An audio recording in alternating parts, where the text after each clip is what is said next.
Let me tell you about Jamie. Jamie was born October 6, 1991. He came out, he was a feisty kid, always been active, always into things. He loved sports, so from the age of 2 years old, he had a ball in his hand, whether it was a basketball, football, baseball, whatever type of ball. But basically, his love was for basketball in the beginning. He always wanted to play basketball. His older brother taught him how to play basketball. His older cousins, he played at the parks at the basketball, so he did a lot of, it wasn't organized basketball, but that was his first love. And when Jamie was about 11 years old, I decided that we needed to relocate and move because I'm a single parent. So he's from a home of a single parent, and we moved to North Carolina when he was in the 5th grade. And when he got to North Carolina, I would take him to it was like a rec center, and they played midget basketball. Well, when I took him there for the first time to play, there was this coach there, and he was like, "What is that kid's name? Where did he come from?"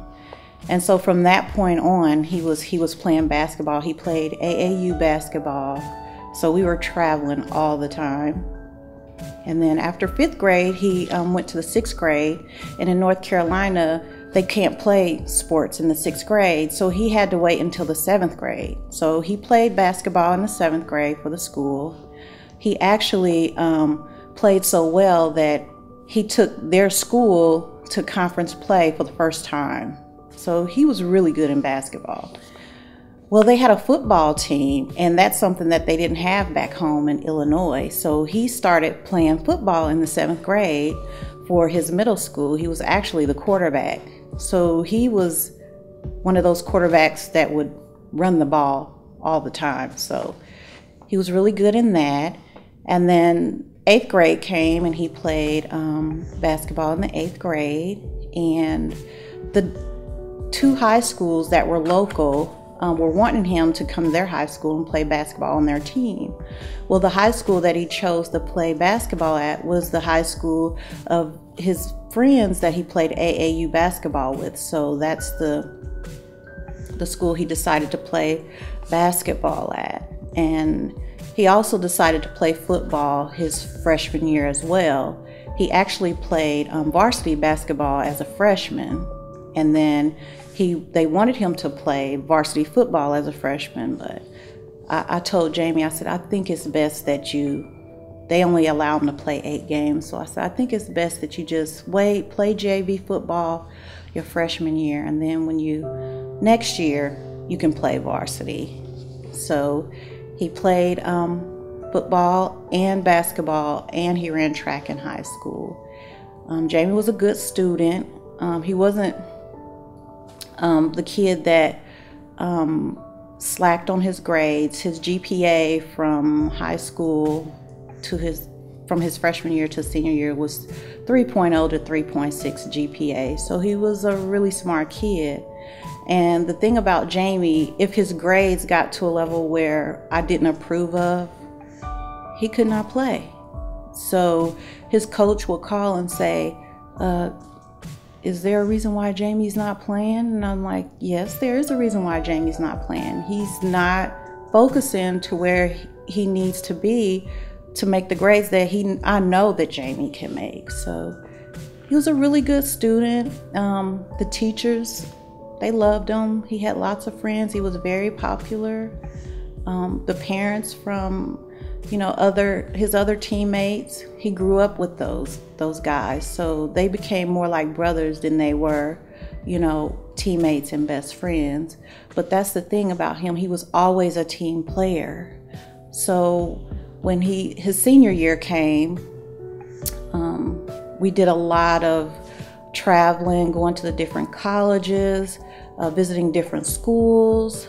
We've been to Virginia. We visited tons of schools in North Carolina. that had football, because he decided, he says, "Mom, I think I'm too short to play basketball, so I want to focus my main sport. I want my focus to be football." So that's what he decided to do. And his senior year, he decided that the summer of his senior year, he went to different types of camps at local colleges. He was actually picked to go to the Ultimate 100, where they pick 100 of the best football players in the area of North Carolina, and they go to the rivals in Atlanta, Georgia. So we traveled to Atlanta, and he was part of the rivals football Ultimate 100. And how did Jamie get to North Carolina A&T? We did a college visit. They were recruiting him for football, and he decided that he wanted to attend North Carolina A&T as his school of choice to continue his football career. And what happened with Jamie when he was there? There were a couple of things that happened. I felt like Jamie was young at that time, and he wasn't really focused on being a college student. He went to class every day. He was in class. That's what his counselors told me. He was there. His coaches said he was there, but he was not focusing on his grades. I think the whole atmosphere and the freedom of being a college student took over his focus of what he was really there to do, and that was to make good grades, get a college degree outside of being a football player. And he lost that focus, so his grades dropped, and he was put on academic probation. And once on academic probation, he had to get his grades up in a certain amount of time in that semester, or else his scholarship would be taken away. And unfortunately, that's what happened. He continued to goof off, hang out with his buddies, just not focusing on his grades, and the NCAA took his athletic scholarship. So he was at home after the spring of his freshman year, after the spring semester of his freshman year. He was back home, and he was not in college. And I think at that point, he was really frustrated. I sent him home because he'll go home every summer to visit family and friends, and I just think that he just wasn't ready for college at that time. But then when he came back home after the summer, he had told me, he's like, "Mom, I'm ready to go. I'm ready to go to school. I'm ready to focus." And I think that came from, he had a long conversation with my mom, who's a Christian woman, and she said that she had a talk with him, and he just broke down. And she said she knew that he knew what he was doing was not what he really wanted to do. He grew up going to the Chicago Bears training camp. I mean, he has pictures with these guys. He has autographed pictures of the football players on the team, and then the coaches. At home, he has banners of the Chicago Bears, and he always said that he wanted to be a defensive back for the Chicago Bears one day. And so he came to me, and he said, "I think I'm just gonna go ahead and try to sign up for the junior college." So we were going to sign him up to take classes at the local community college. But we got a phone call from one of his former coaches who left North Carolina A&T to coach somewhere else.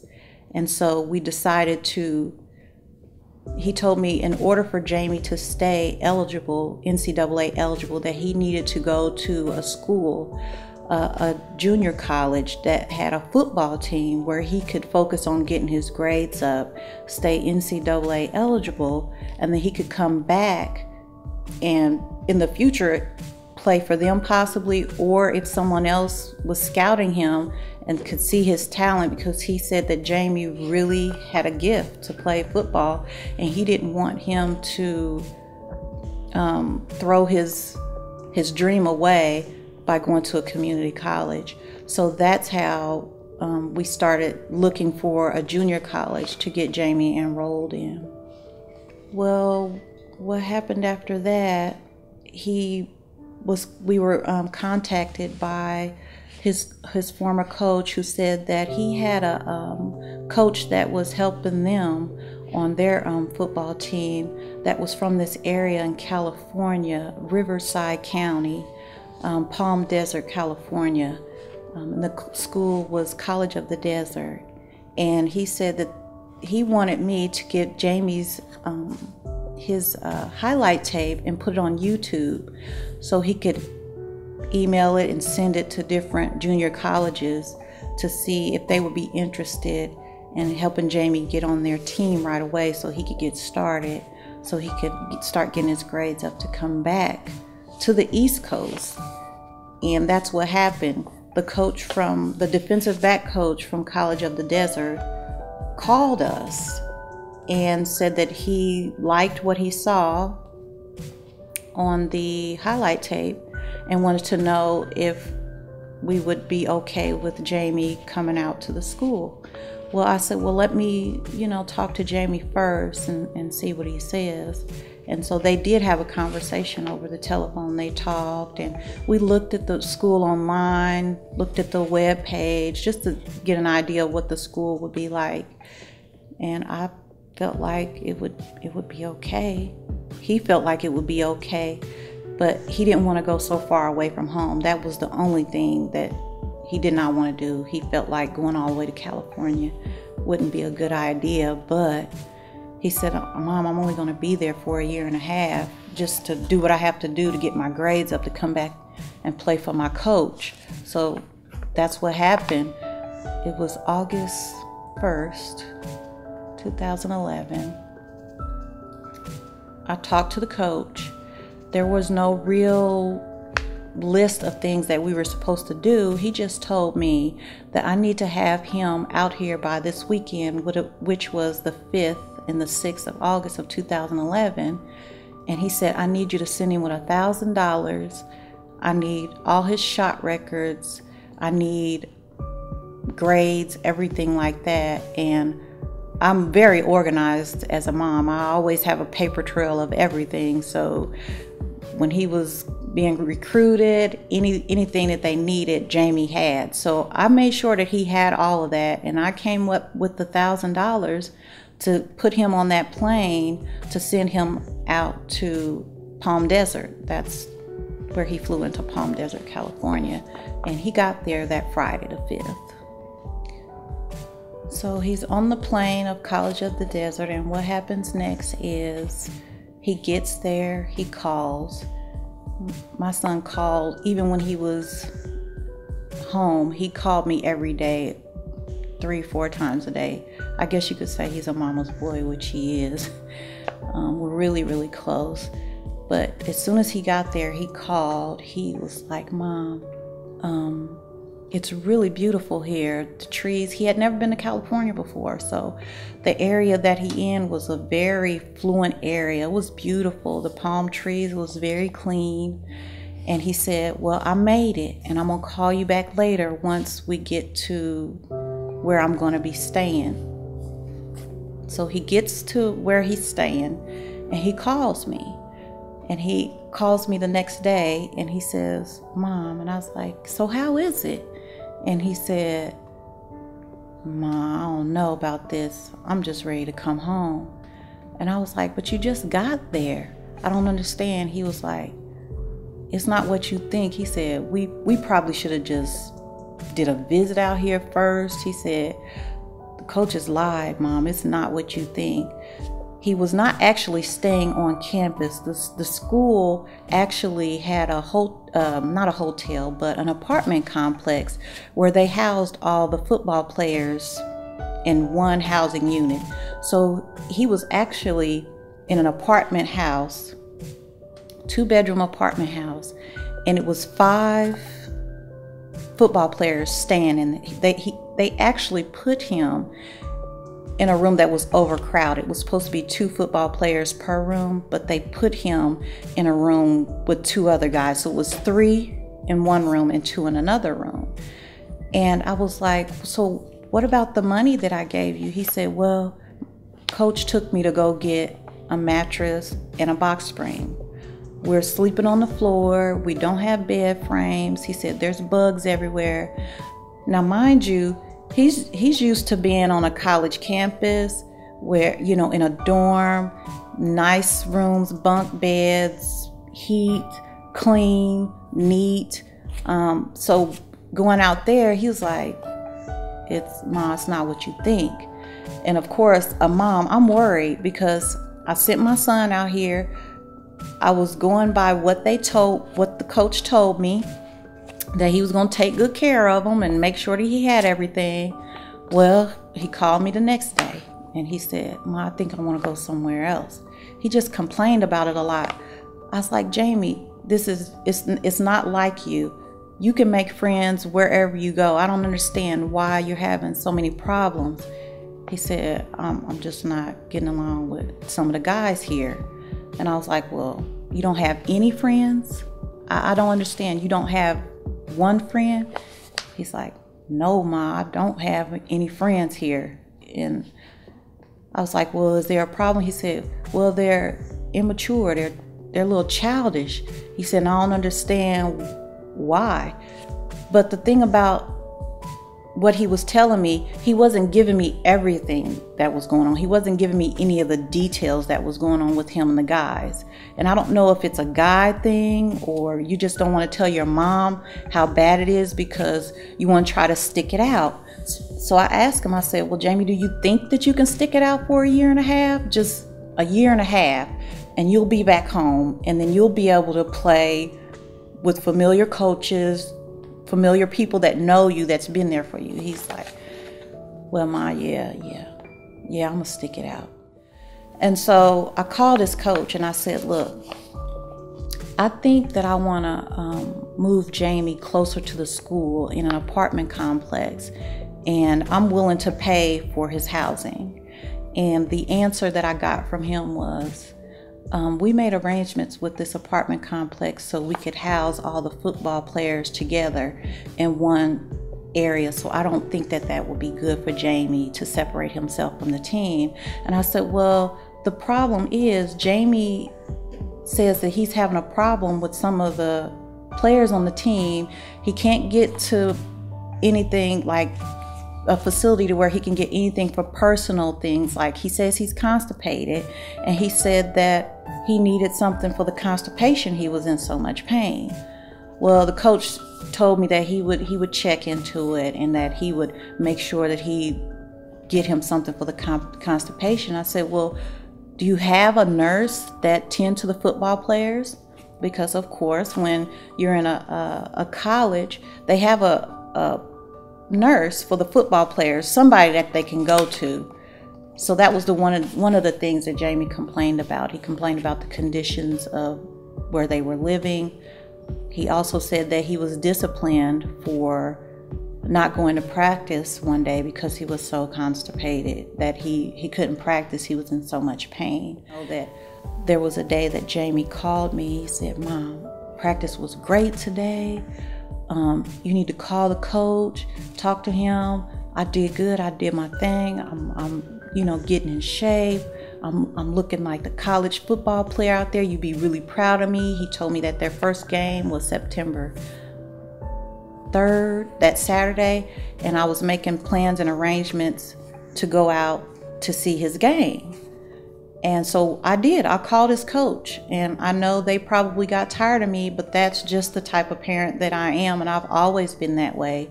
As far as schooling, grades, coaches, the history, you can talk to any of his coaches, any of his teachers.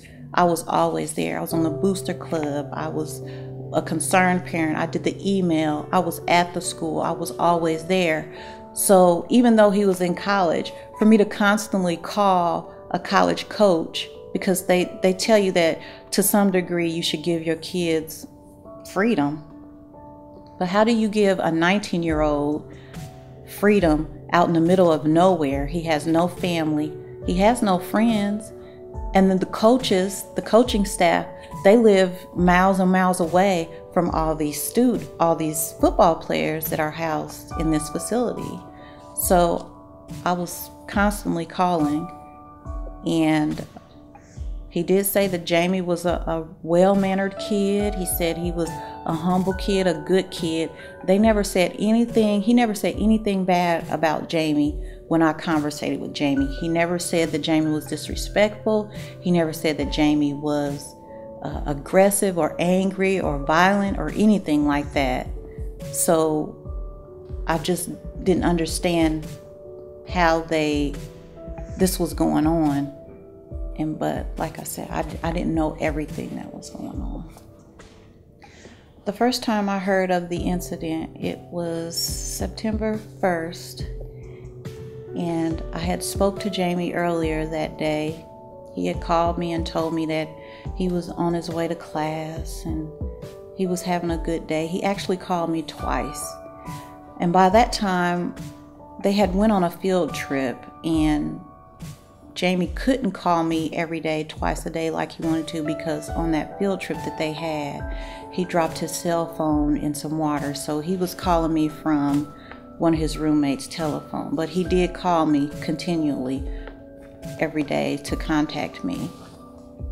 And he said, "Ma, I'll call you when I get out of practice." Now, he called me every night after practice. So they're 3 hours behind us. So his practice was probably from 3 to 6 maybe, which would be 6 to 9 East Coast time. And so every night around 9 o'clock, he would call me after he got out of practice. And that day, I don't know, I just had this bad feeling. When I didn't hear from him, I said, well, maybe he couldn't get to a phone, or maybe his friend's phone died or something. I was just making up all these excuses. So I went to lay down and I went to sleep. It was hard for me to get to sleep. And it was about midnight. I got a phone call, and it was the coach that recruited him. And I said, hello? And he was like, yes, I'm calling, is this Miss Smith? They call me Miss Smith, his last name. I said, well, yes. And he said, well, I'm calling to let you know that Jamie stabbed somebody 4 times. And I was like, excuse me? I had to sit up out of my bed, and my heart just started racing. I was like, you said my son, Jamie? He said, yes, I'm calling to tell you that Jamie stabbed somebody 4 times, and the police have him. I was like, well, okay, can you tell me what happened? What did they do to him? What happened? He really couldn't give me any details, because he said he really wasn't sure what happened. He got there late. And I was like, okay, so who do I call? What police station do I call? Where did they take him? They did not know where they took him. He just knew that when he got there, there was a lot of football players out in the area. There were a lot of people out. He said that the kid that he stabbed, they took him to the hospital. He was going to go to the hospital. He told me that the head coach had been there, and that's all that he could tell me. So from that point, I hang up the phone. I didn't have any information about where my son was, what actually happened. The only thing that I could think of was, that just does not sound like my son to just stab somebody 4 times. So that's the reason why I asked the coach, what did they do to him for him to stab somebody 4 times? So I called my dad. He met me halfway from Illinois, because that's where we're originally from. And we took off. We drove from the East Coast to the West Coast nonstop. We left that Friday. I got the call that Thursday. We left that Friday, got there Sunday, late Sunday or early Monday morning. And I was at his arraignment on Wednesday. what was told to me was, once I got there, we actually got on the campus of College of the Desert. We actually met with the defensive back coach that called me with the news that Jamie got into this trouble. I did not ever meet the head coach. He wasn't available. I did not meet the president of the school. I did not meet the athletic director. I didn't meet any important people who I could talk to see if there was an investigation going on or what was happening. We got there on the campus. I met the defensive back coach. He took us into his office because he had what property he had left of my son's in his office. So when we got to his office, we sat down. My father and I sat down and talked to him. And I said, can you tell me what happened? I want to know what happened that night. We get there. We sit down. He says to me, well, he kind of stared off around me. He could not look us in our face. He actually stared off of us, like he was too embarrassed to say what happened. So he told me that day of practice, he said that there were some talking going around, some rumors about a disagreement that my son was having with another teammate. He said that earlier before practice in the weight room, that there was a couple of guys basically in an altercation in the weight room with my son. So he said he busted that up and went to him and was like, okay, you need to just cut this out. You know, we got to get focused for the game on Saturday. So he said he thought that was done and over with. So he said that football practice that day, he said it was intense, it was good. He said, but he could tell that something was going on with Jamie. So he said that Jamie ran off the football field. So he said that he went to Jamie. He said, okay, look, you're going to have to get your head right. You want to quit, whatever you're going to do, but we got a game on Saturday. You need to get focused. But he said, my son, so he's like, all right, coach. He said, so he went out. He said Jamie finished practicing, but he said that there was a point where Jamie came up to him and apologized to him, was like, look, coach, I'm sorry. I just got a lot on my mind. I didn't mean to, interrupt or disrupt practice. So he said he thought Jamie was good. And he said that after practice, he said Jamie came to him and was like, coach, there's going to be a fight later. I don't know what the actual conversation that he had with Jamie, but he told me that Jamie came to him and said that there was going to be a fight later that day. He said that he told Jamie to walk away from the kid. That this kid is a coward or whatever, and that he's quitting the team, and he needs to be the better person. Or I don't know. That's just what he told us. So I told him at that moment. I said to him, okay, so if my son came to you and he told you that there was going to be a problem, there was going to be a fight, obviously he came to you because he was concerned or worried that it was going to be more than a fight and that he wanted you to step in. So I said to him, why didn't you take my son and say, look, we're going to straighten this out? Why didn't you take him with you? Why didn't you pull him to the side? You know he's there by himself. He don't have family. Why didn't you take him and do what you promised me to take care of my son, seeing that I sent him so far away? He says, well, I'm going to be honest with you. The guys that were talking to him in the weight room was not the same guy that he stabbed, and I just thought it was going to be a fist fight. I said, so you were okay with it being just a fist fight? I don't get that. You don't know what people are capable of, or when they're bagged into a corner, what will happen. And still at that time, I really didn't know what really happened. All I know is he sat there and told me that my son ran a kid down, ran after him, and just start stabbing him. That's what he got from everyone else. And I was like, no, that's not my son. He says, well, has he ever had any incidents like this in the past? I was like, no. Has he? I said, no. My son has never played on a football team where he's fighting his teammates. He's always been a good teammate, a leader on the football field. I don't understand what's going on with this. I said, this is what's confusing me. I said, because my son did tell me he was having some problems with some of these guys before. And when I asked you if I could move him, you told me that that's the arrangements that you had. I said, now you're telling me that my son deliberately ran some kid down and stabbed him to try to kill him?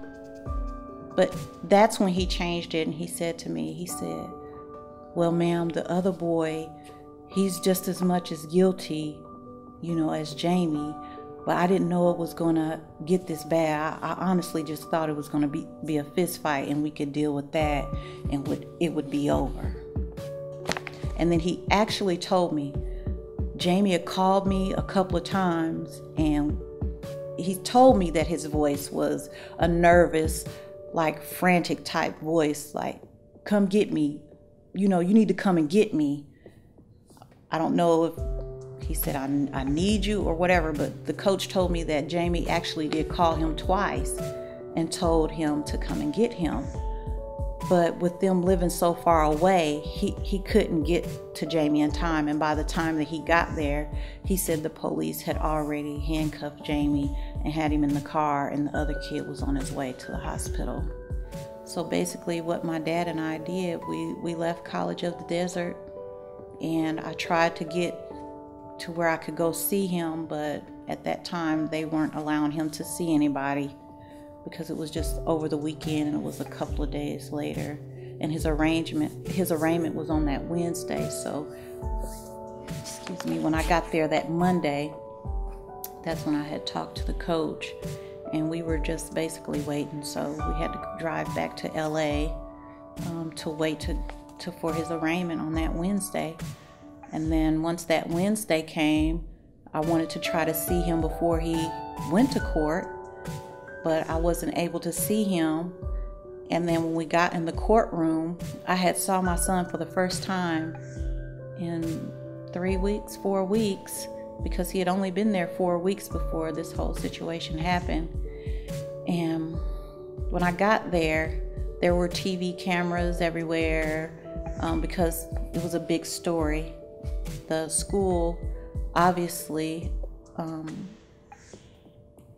I found this out later, that the school had a history of violence amongst the football players, and they had a lot of issues that we didn't know about before, and the coaches that recommended him to College of the Desert didn't know before. And so they were trying to get this story, and we were actually on the news and on television because it was a big story in that area. And when I got into the courtroom, the judge had him stand up, and he called his name. And at first it started off with assault with a deadly weapon, but he told him and myself, to both of our surprise in the courtroom, because you're not allowed to look at them or even give them any eye contact. He told my son, he said that you've been charged with first-degree attempted murder, assault with a deadly weapon, with an enhancement of greatly bodily injury, and your bond is $1 million. So, and when I came out, I was in shock.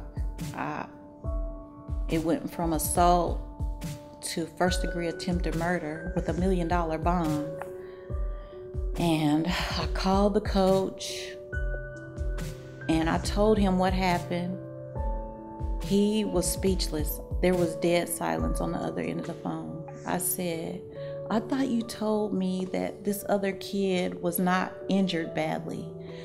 He says, well, you could probably call his mom and try to talk to his mom, and you all can sit down and come to some type of agreement. I tried to call the kid. I tried to call to check on the kid. I tried to call the kid's mother that day. I tried to do whatever I could to get in contact with somebody, because I did not know anything. The only thing I knew is what I was told by the coach. And he dismissed it like it wasn't a big issue, that it wasn't as serious as it really was. Well, come to find out, this kid was in the hospital in intensive care. So it was worse than just, you can sit down and talk about it. So it got real at that point. I knew we had something serious that we had to deal with. What was my next step?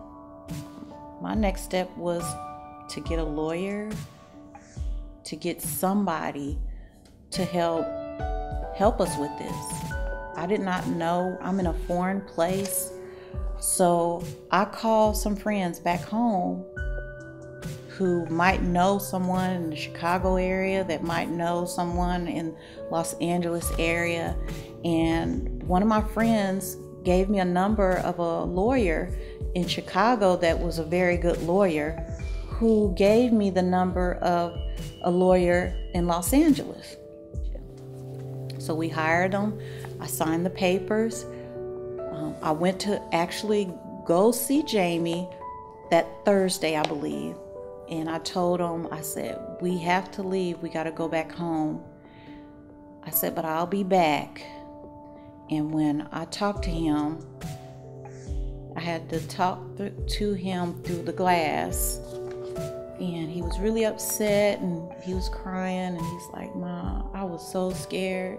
He said it happened so fast.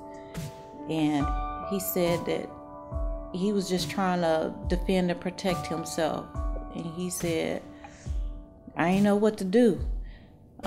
He showed me he had a laceration on his thumb where they had to sew his thumb up.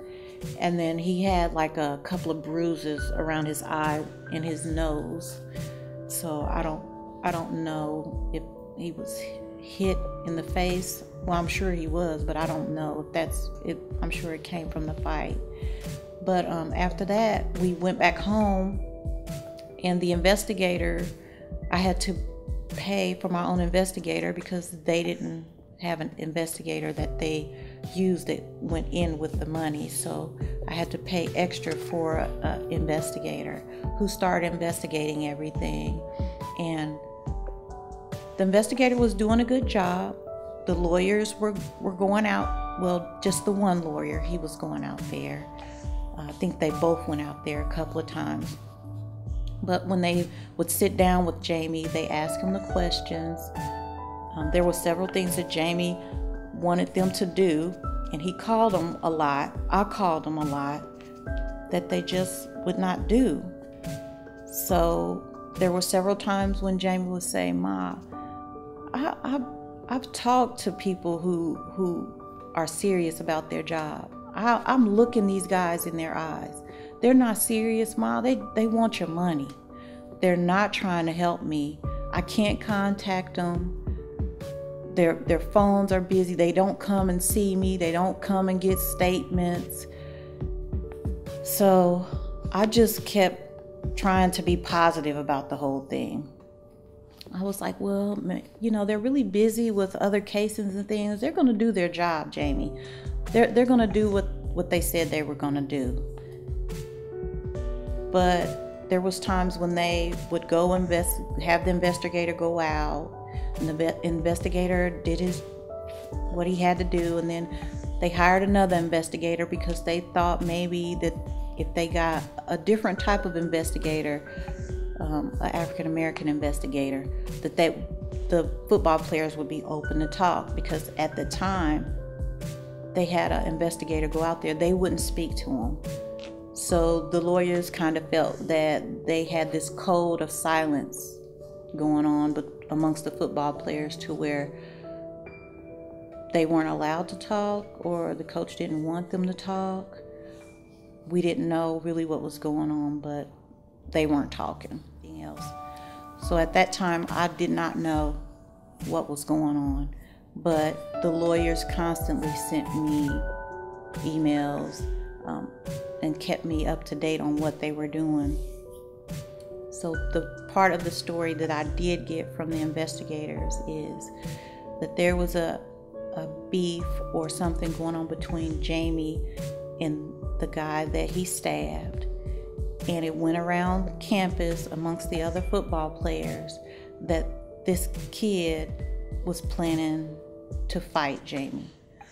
Well, I don't know if it was a prank or if it was part of an initiation or whatever, but Jamie was told that some of his property was taken. Then Jamie turns around and takes the property of this kid. Well, when Jamie went to squash the beef or went to the kid to try to tell him, look, this is petty. I don't know the conversation that they have, but it is a fact that he did try to go to the kid to squash the disagreement. The kid was not having it. He didn't want to hear what Jamie had to say. So the incident that happened in the weight room earlier that day that I spoke about was two of his friends. They actually assaulted Jamie in the weight room earlier that day. And then after that, he rode home with a couple of football players. These were older guys that were on the football team. And their statements were that Jamie was afraid, that he did not want to fight, and that they were standing there and witnessed the conversation that he had with the defensive back coach when Jamie went to him to tell him about the fight. What happened was the coach did not say that Jamie should walk away. The coach actually told Jamie, you need to kick his, you know what, he's a coward. So basically, he actually dismissed it and encouraged the fight to happen. Well, the kids that was driving Jamie home from the fight, they say, look, man, you don't need to go home. One of the statements the kid made, he said he told Jamie, do not go home. They're planning to jump you. But where else was he going to go? He had no other place to go but home.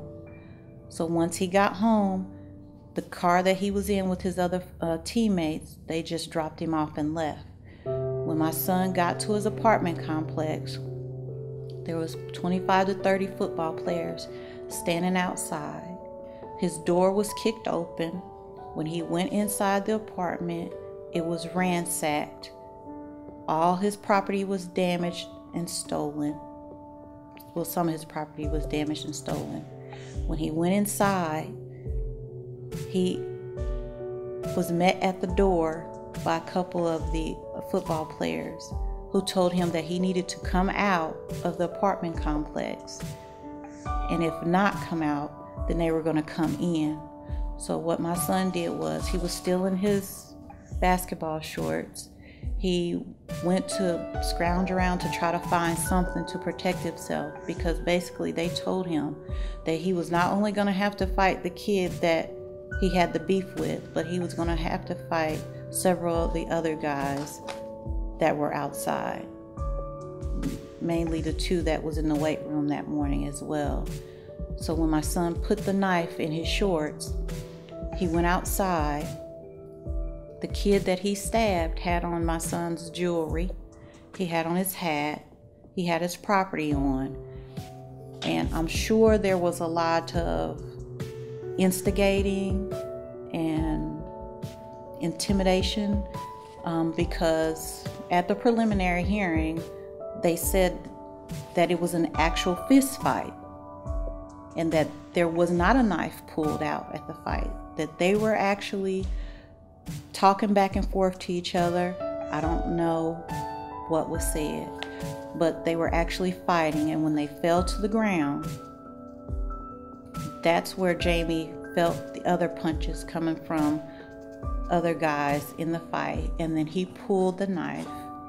And the kid, I don't know if he got up and ran, but at that point, Jamie was swinging a knife. And when they were on the ground, he got up. After he pulled the knife, everybody saw the knife. And he ended up stabbing the kid. The kid ended up slipping and falling on the ground. And I don't know, he probably chased him a few feet. I'm not sure how, because the stories were all mixed up. One kid said that it wasn't a chase. One kid said that he chased him 50 feet. So we don't really know how far it went with that. I don't know how far it went with that. But he stabbed the kid 4 times. And there were other teammates that grabbed him and punched him. In some kind of way, he slipped out of the hole that he was in, and he took off running, and he hid until the police came. And once the police came, well, before he ran, he snatched one of his friend's cell phone because he didn't have his cell phone to call, and he called his coach. So that's probably the 2 phone calls that his coach was talking about.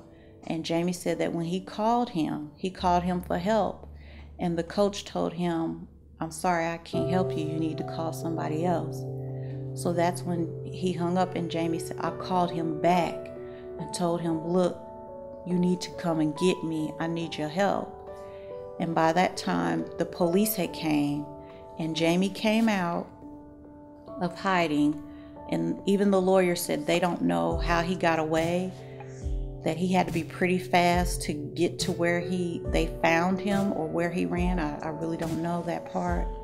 But that when he came out, he said to the police, he basically threw his hands up and was like, I'm Jamie Smith. I did it. They were trying to kill me.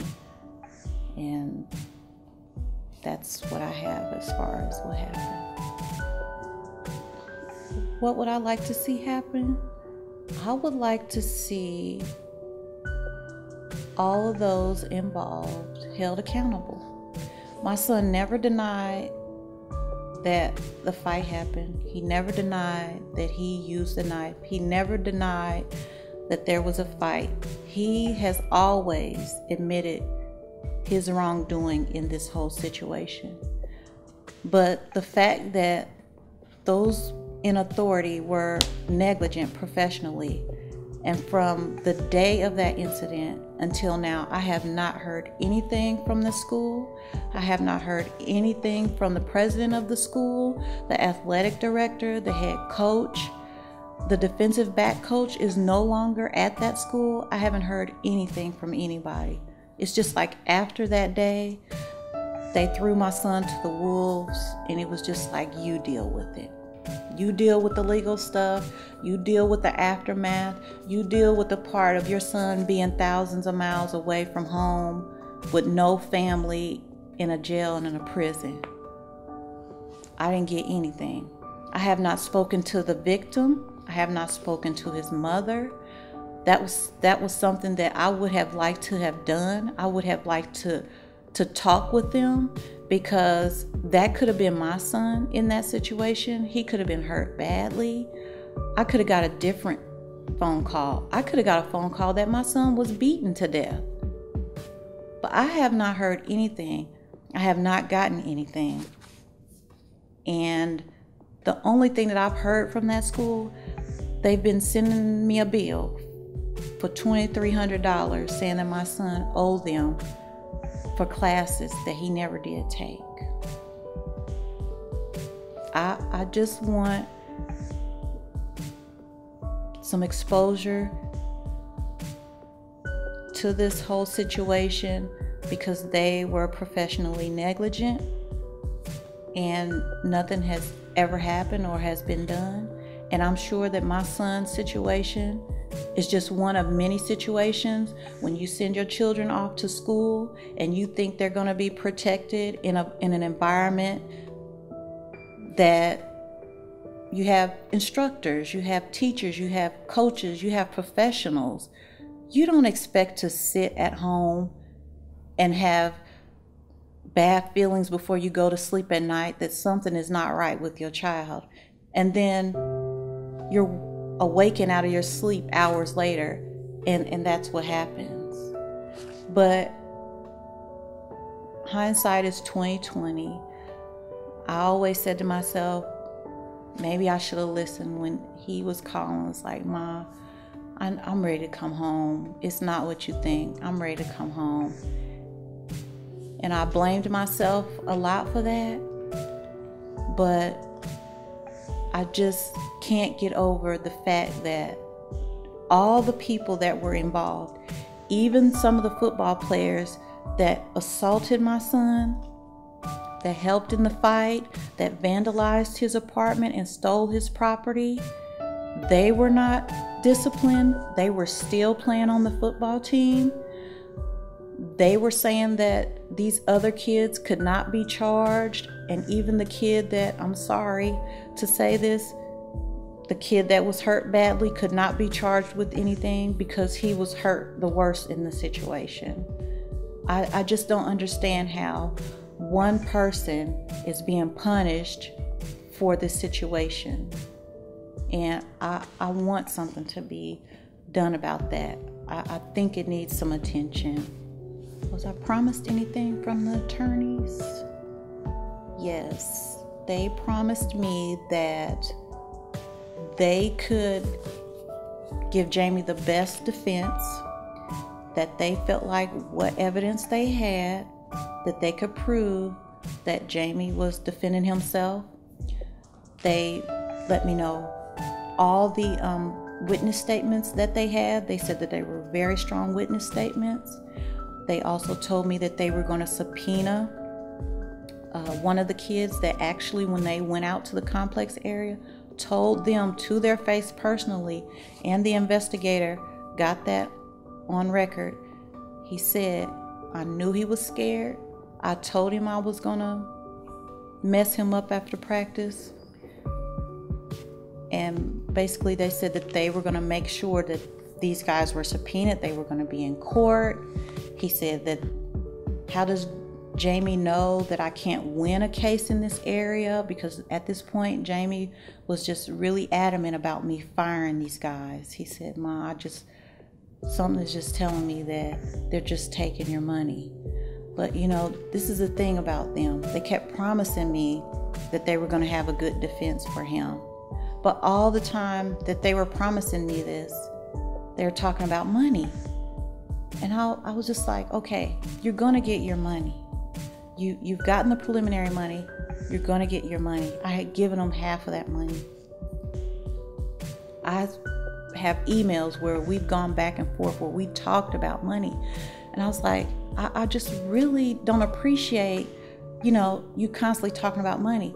You need to focus on trying to do what you have to do to help my son in this situation. To this day, I've spent $37,000, almost $38,000 on lawyer fees for these guys. And they was like, we're going to do this. We're going to do this. We had this meeting with the DA and it's looking good. They told me it was looking good. They had our hopes up that, they're going to do a great job. And then all of a sudden they're talking about a plea deal. I said, why? Why are we talking about a plea deal? We have this. We have this. You said we have this evidence. You said my son has a chance. I said, can't you do? Well, they say, well, we can do that, but it was always a but. And I said, but you said that you were going to go ahead and try it. You were going to, pick the jury through the mail, through a questionnaire. You were going to do that. You were going to try to get jurors that weren't familiar with College of the Desert and their history, because in that area, the school, they think that all the football players there are misfits because of the prior violent history that the school has. And even after my son got into that situation, they had more violent episodes at that school with football players. So they were telling me that, well, maybe we could change the venue. Well, I said, okay, well, let's do that. Let's change the venue. We wanted to go to trial. We wanted to fight that case. We felt like we could fight that case. They made us think that we had a good chance to win that case. But then all of a sudden, the plea deal come up. Well, we can probably get him 3 to 5. How about 3 years, 5 years? He'll be 25 when he get out. Okay, so I'm begging them, I'm pleading with them. Is there anything else you can do? Well, yeah, we can do that. We can do that. We're going to have an investigator go talk to the kid.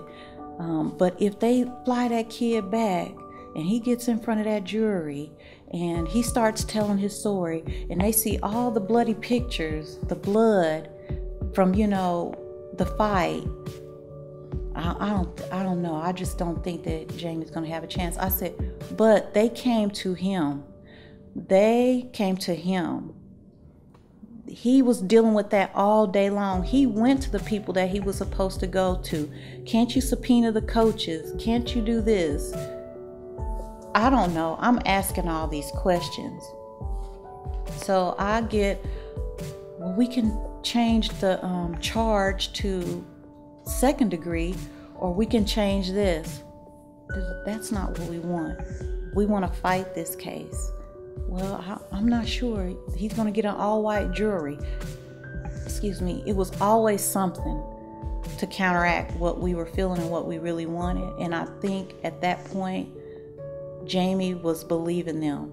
You're not going to be able to win this case. You're in an all-white, fluent area. The school, they already have a bad name. But I said, but my son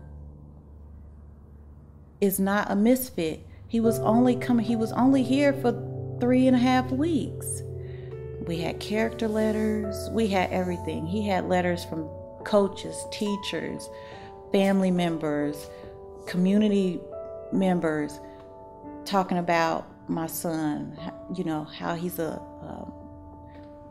mentor to some of their kids and how they look up to him. The judge in that area was like, those letters aren't from California.